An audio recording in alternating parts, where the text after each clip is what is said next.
네, 다음 조금 더 깊이 있게 저희 뉴욕 증시 흐름 짚어보도록 하겠습니다. 어떻게 보면은 뭐 연타라고 할 수가 있겠는데요. 계속해서 미국의 경제 성장률을 깎아내리고 있는 외부 전망 보고서들 나오고 있습니다. 여기에 투자자들이 약간 움찔움찔하는 모습 간밤에 포착하게 됐는데요. 어떤 해석을 해주실지 저희 최현재 전문가 함께 하겠습니다. 어서 오십시오. 안녕하십니까. 네, 그다지 또 분위기가 우호적이지는 않았습니다. 뉴욕 증시 흘러가는 거 어떻게 보셨어요? 네, 어제 뭐 3대 지수 같은 경우에는 이제 뭐 경기 둔화, 그다음에 인플레이션에 대한 우려로 인하여 다우 같은 경우에 0.34% 하락, 그다음에 S&P 500은 0.24% 하락, 나스닥은 0.14% 하락했습니다. 업종별로 좀 보면은 어제 카지노 업종이 굉장히 좀 강세를 보였는데요. MGM이 9.6% 상승했습니다. CS증권에서는 투자 의견을 중립에서 비중 확대로 제시했고요. 목표 주가는 33달러에서 68달러로 상향했습니다. 그 다음에 시저스 엔터테인먼트도 2% 상승했고, 그 다음에 샌즈도 2.9% 상승했습니다. 그리고 어제 자동차주도 강했습니다. 어제 포드 같은 경우에도 3.6% 상승, GM 같은 경우에 1.5% 상승, 테슬라 1.7% 상승했습니다.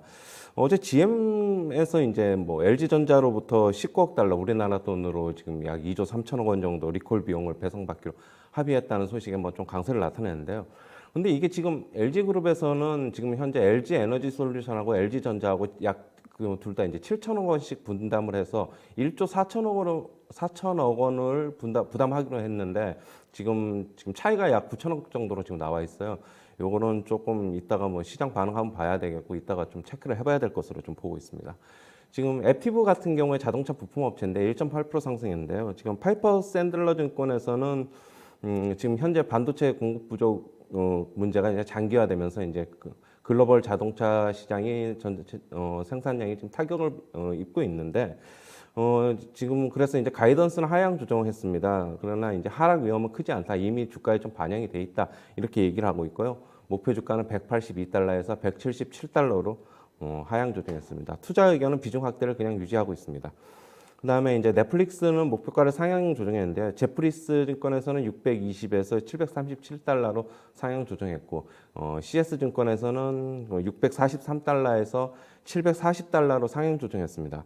지금 3분기와 4분기에 약 400만 명에서 지금 약 800만 명 정도의 가입자 수 증가가 예상이 되는데 이것도 보수적으로 잡은 거라고 지금 CS증권에서는 얘기하고 있고요. 3분기, 4분기 실적 낙관적으로 전망하고 있습니다. 그다음에 이제 화이자 같은 경우는 모건 스탠리에서 목표 주가 상향이 나왔는데요. 백신 접종 확대로 2022년 실적도 양호할 것이다 이렇게 얘기를 하고 있고요. 목표 주가는 45달러에서 48달러로 상향 조정했습니다. 그다음에 이제 스타벅스는 단기적인 지금 불안해도 중국 사업 성장을 좀 주목해야 된다라고 이제 오펜하이머 증권에서 얘기를 했습니다. 앞으로도 중국 사업은 스타벅스 실적에서 이제 중요한 역할을 할 것이다 이렇게 얘기를 하고 있고요. 어제 전체적으로 보면은 좀 뭐 하락 종목이 훨씬 많았습니다. 지금 지수 같은 경우에도 어제 뭐 소폭 밀리긴 했는데 뭐 크게 밀린 종목들은 없지만 전체적으로 소폭 좀 조금씩 밀리다 보니까 하락 종목이 더 많은 것으로 좀 보고 있습니다. 지금 어제 IMF에서는 미국 성장률을 올해 7%에서 6%로 하향 조정했고요. 내년도 5.2%에서 4.9%로 하향 조정했습니다. 그리고 클라리다 이제 연준 부의장 같은 경우는 내년 중반쯤 테이퍼링을 종료할 것이라고 얘기를 하고 있습니다. 그리고 애틀랜타 연은 총재도 지금 테이퍼링을 하는데 테이퍼링이 경제에 부정적인 영향을 뭐 미치지는 않을 것이다 이렇게 얘기를 하고 있고요. 그러나 이제 뭐 또 한 가지 또 이런 얘기도 있습니다. 지금 루비니 뉴욕대 교수 같은 경우에는 11월서부터 테이퍼링을 시작할 수 있는데 만약에 경제 성장이 둔화하고 금융시장 반응이 뭐 지금 2018년도 같은 이제 급격한 매도세가 나오면은 테이퍼링이 일시 중단될 수 있다 이렇게 얘기를 하고 있습니다. 2018년 4분기 같은 경우에는 지금 테이퍼링이 시작하면서 급격하게 충격을 받는 모습이었는데 당시 이제 채권 금리는 급격히 상승하고 증시는 이제 가파른 조정을 겪었습니다. 네, IMF 쪽에서 일단은 나온 경기에 대한 판단이 중요하게 시장에 영향을 미쳤습니다. 공급망 교란이라는 단어를 계속해서 언급하면서 미국과 중국의 경제 성장률에 대해서 하향 조정을 했습니다. 이전보다는 좀 시각이 안 좋아진 건데요. 이렇게 되면 투자자들의 시선이 다시 인플레에 좀 쏠리지 않을까 싶어가지고요. 결국에는 물가 상승세가 경기 둔화로 이어지는 뭐라고 해야 될까 슬로플레이션으로 진입이 되는 겁니까? 그렇게 봐야 되나요? 예, 저도 이제 그렇게 보고 있는데요. 네. 저는 이 성장률이 결국에는 내년에도 조금 더 내년에 가면은 또 하향 조정되지 않을까 지금 그렇게 보고 있고요. 아, 예. 지금 이 성장률이 일단은 전망치들이 계속 좋을 때는 조금 더 높여잡고 원래 안 좋으면은 조금씩 또 낮춰잡고 좀 그러는 경향이 있기 때문에 네네. 전체적인 걸로 보면은 그냥 저는 올해 한 미국 성장률 지금 5% 후반에서 6% 정도 보고 있고 내년에는 4.5에서 5% 정도로 보고 있습니다. 네.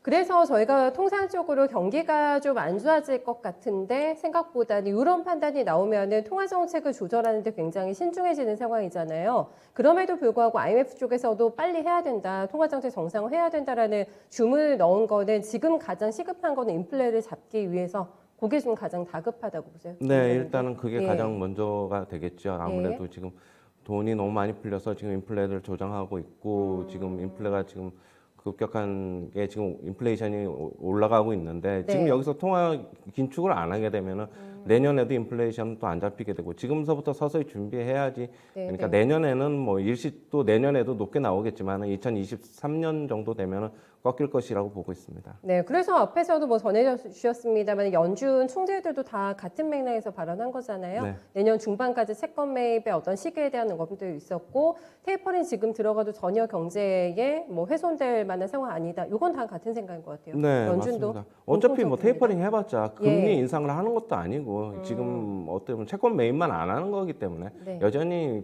뭐 시장에서는 뭐 크게 우려할 만한 상황도 아니고 금리가 뭐 몇 번 더 올린다고 해서 네. 지금 미국이 제로 금리인데 뭐 1%도 안 되면은 뭐 여전히 우려할 상황은 아니라고 보고 있습니다. 하지만 이제 문제는 이제 금융시장 특히 이제 주식시장 같은 경우에는 네. 결국에는 이제 인플레이션, 뭐 인건비 상승, 뭐 원재료 상승 이런 것 때문에 결국에는 기업의 실적이 꺾일 것이라고 보고 있고 네. 그게 미리 이제 지금 주식시장에 선반영하고 있다고 지금 보고 있습니다. 네. 단계적인 처방은 이제 끝내야 된다라는 거네요. 계속해서 유동성을 인위적으로 공급하는 것이 아니다. 이제 회수를 해서 경기가 제대로 작동할 수 있게끔 메커니즘을 만들어 나가야 된다라는 게 어느 정도 고착화돼 지금 시각이라고 할 수가 있겠고 반영하면서 반응하는 어떤 시장의 과정이라고 저희가 이해해 볼 수가 이제 있을 것 같아요. 이렇게 되면서 물가 압력은 높아지는데 경제 성장률은 떨어지는 이런 상황 속에서 이제 저물가 시대도 종료가 되지 않겠습니까? 기업들이 마진을 관리하는데 더욱더 어려움을 겪을 거라는 분석들, 3분기에 대한 전망도 그다지 호의적인 것 같지는 않아가지고 은행주가 문 어떻게 할 거라고 보세요, 전문가님? 은행주? 네, 은행주들 실적 발표 이제 나오죠. 아, 예, 이번 이제 주에. 나오기 네. 시작하죠.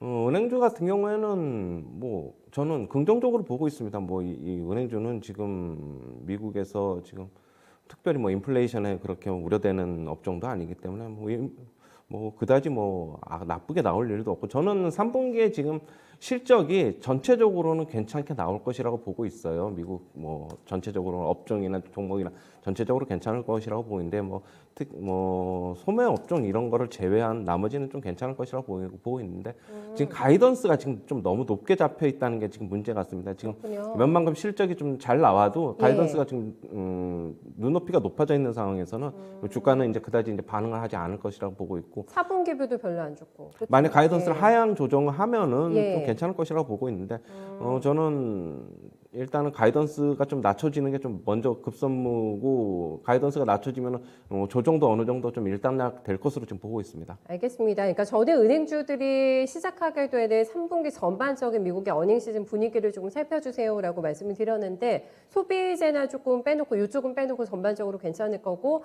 다만 너무 높은 눈높이 이게 조금 문제가 될 수는 있다. 이렇게 보시는 네, 거죠? 맞습니다. 네, 알겠습니다. 이 안에서 각 섹터별로 종목별로 굉장히 다르게 판이한 움직임이 나왔는데요. 카지노하고 이 자동차 쪽의 강세는 어떻게 저희가 해석을 해야 됩니까? 자동차는 이제 바닥 찍고 올라갑니까? 그러면? 예, 지금 일단 카지노서부터 지금 보면은 예. 결국에는 뭐 지금 리오프닝 경제 재개가 되면서 다시 카지노 입장객들이 좀 많아질 것이라고 지금 그렇게 보고 있는 것 같습니다. 네. 그러면서 이제 매출이 확대되면서 이제 실적이 좋아질 것이기 때문에 뭐 지금 목표 주가도 상향이 지금 나오는 것 같고요. 네. 지금 보면은 그리고 자동차주 같은 경우에는 요즘에 지금 테슬라나 포드나 지금 GM 같은 경우에는 미국 시장에서 지금 굉장히 강했습니다. 지금 우리나라 주식 시장에서도 지금 기아나 지금 현대차 같은 경우 완성차 업체들은 지금 강하거든요. 지금 같은 맥락으로 좀 봐야 되는데 이미 지금 공급 부족 쇼티지 현상은 좀 해결될 어느 것 정도 같다고. 해결이 지금 조금씩은 보이고 있는데 완전히는 그래요? 아닌데 이 주가에 어느 정도 반영이 되어 있다고 보고 앞으로의 상황을 좀 주시하고 있는 것 같습니다. 저는 우리나라 지금 자동차 업종 같은 경우는 거기에 또 더불어서 지금 원달러 환율이 1,200원을 넘어가면서 그것도 일시적으로 지금 좋은 영향을 미치고 있는 것이라고 저는 보고 있습니다. 알겠습니다.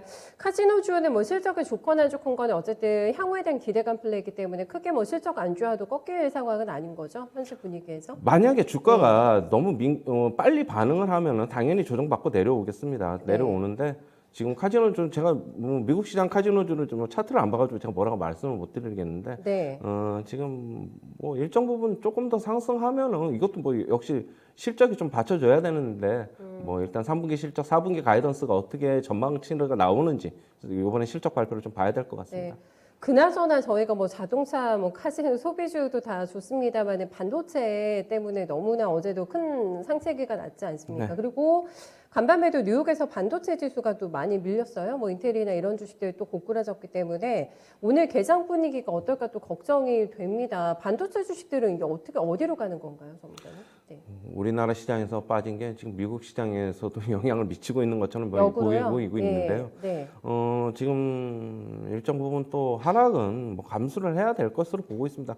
그렇다고 해서 지금 저는 여기서 하락이 또 멈춘다고 해서 또 V자 반등이 일어나는 것은 아니고요. 네. 뭐 모두들 아시겠지만 조금 더 옆으로 횡보하거나 그런데 일단은 하락을 멈춰야 되는데 조금 더 하락할 여지는 있어 보입니다. 저는 뭐 지금 일단 조금 10월 중순 이후에는 조금 안정을 찾을까 그 전에는 조금 더 아래로 하방을 좀 열어둬야 되지 않을까. SK하이닉스, 삼성전자 다 마찬가지입니다. 이게 메모리 업황에 대한 우려 때문인가요? 왜 이렇게 지금 바닥을 못 잡고 밀리는 이유가 지금 어디에 메모리 보세요? 업황에 대한 우려는 네. 맞는데요. 예. 지금 3분기 실적 삼성전자나 SK하이닉스 다 좋습니다.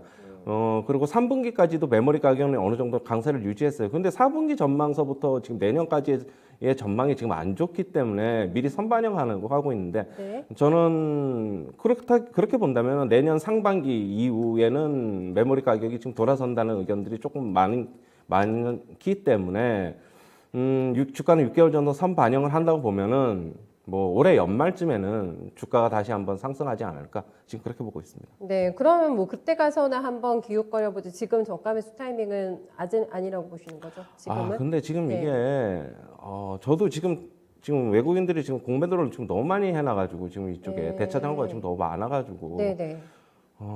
물론 갑자기 쇼커버링 들어오면은 또 쑥 올라갈 수는 있는데 지금 저도 단기적인 전망밖에는 지금은 말씀을 못 드리겠어요. 솔직한 얘기로. 그런데 연말 정도 되면 어느 정도 턴어라운드는 할 것으로 좀 주가는 보고 있는데 네. 뭐 지금 바로 뭐 어디가 저점이다라고는 쉽게 말씀드리기 좀 곤란한 저도 뭐 알면은 말씀드리는데 좀 쉽게 예측이 좀 불가능합니다. 솔직한 얘기. 네, 너무 또 어려운 질문이고, 네, 섣부른 전망이 또 그다지 소용이 없는 구간이기도 합니다. 일단은 빨리빨리 현실에 순응하면서 대응하는 게 좋지 않을까. 반도체에 대해서는 정말 애매한, 많이 어려운 좀 상황인 것 같아요. 그래도 리스크함을 조금 관리하는 게 좋겠다 쪽으로 정리를 좀 해주셨고요. 어제 시장이 또 너무 많이 흔들렸기 때문에 오늘 장 준비해야 될 포인트 있다면 좀 마지막으로 남겨주실까요? 네. 오늘 장 같은 경우에는 뭐 어제 많이 빠졌기 때문에 일단은 어제도 그냥 2,900은 뭐 꾸역꾸역 사수를 하려고 했는데 뭐 오늘 솔직히 조금 무너지더라도 뭐 다시 2,900 되돌려 놓을 것으로 좀 보고 있는데 네. 저는 옵션 만기 좀 지나고 난 다음에야 좀 시장 안정 찾을 것이라고 보고 있고 지금 2,900이 물론 뭐 저점은 아닙니다. 뭐 아래로 더 추가 하방은 당연히 열려 있는데 또 그렇다고 해서 밑으로의 하방도 또 그렇게 커 보이지는 않습니다. 솔직한 얘기로 지금 미국 증시가 지금 막 급격하게 붕괴되지 않는 이상은 저는 미국 증시 급격하게 붕괴되지 지금 않기 때문에 비중도 한 70%까지 올려보자. 지금 이 시점에서 지금 빠질 때마다 한 번씩 미국 증시 한번 사보자라고 지금 말씀을 드렸기 때문에 저는 지금 아직까지는 뭐 하방 좀 열려 있더라도 좀 아직 좀 견딜만 하다고 좀 보고 있습니다. 알겠습니다. 그럼 종목 장세에 대한 대응이 필요한 구간이다. 지수에 대해서는 그냥 약간 저는 예. 오늘서부터는 종목 장세가 조금 일부 나타나지 않을까 좀 그렇게 보고 있습니다. 어떤 쪽을 좋게 보세요, 그러면? 종목 장세 대응 어떻게 할까요? 어떤 그게 쪽? 예. 그게 같은 업종이라도 조금씩 틀리더라고요. 그게 보니까. 어렵죠, 요즘에. 예. 가령 예를 들면은 뭐 뭐 제가 가령 예를 들면 뭐 요즘엔 이제 자동차 쪽은 다 좋았고 이제 그런데 의류쪽도 뭐 종목별로 굉장히 많이 하더라고요. 네 종목 예, 화장품도 그렇고. 이게 뭐 지금 화장품도 종목마다 이제 뭐지 코스맥스만 좀 강하고 나머지는 다 약하고 제가 지금 단기적으로밖에 저도 다 말씀을 못 드릴 것 같아가지고 지금 네. 일단은 뭐 저는 IT 쪽에서는 지금 어제 보면은 LG 이노텍은 좀 빠졌는데 BH는 조금 나름대로 버티고 있고 뭐 그렇게 뭐 이제 애플 향이라도 이제 조금씩 틀리거든요. 물론 BH는 완전히 애플 향은 아니지만 그러니까 종목 업종마다 조금씩 선별하는 좀 그런 거를 좀 틀리게 좀 봐야 될 것 같습니다. 지금 저도 뭐 아주 뭐라고 지금 명쾌하게는 말씀 못 드리겠습니다. 진짜. 알겠습니다. 깐깐하게 저 종목들 한번 픽해 볼게요. 전문가님 말씀 네, 고맙습니다. 감사합니다. 네, 지수는 하단이 더 열릴 수도 있다는 점을 감내를 해내야 된다고 합니다. 크게 뭐 여기서 조정폭이 크게 나오지 않겠습니다만 반등에 대한 뭔가 특별한 실마리가 없기 때문에 지수는 흔들릴 거를 감안해야 되고요. 그렇기 때문에 의지를 해야 되는 거는 똘똘한 종목이 될 것 같습니다. 딱 어떤 종목이 좋습니다 하고 지금 말하기가 상당히 어려운 구간이기 때문에 디테일하게 기준을 잡으셔야 될 것 같고요. 뭐 수급이라던가 실적이라던가 외부 변수 리스크들 이런 것들을 좀 최소화할 수 있는 맷집 있는 종목들 잘 고르셔가지고 오늘도 한번 시장과의 또 이기는 승부 한번 해보셔야 될 것 같아요. 지금까지 최현재 전문가와 함께한 모닝타임즈였습니다.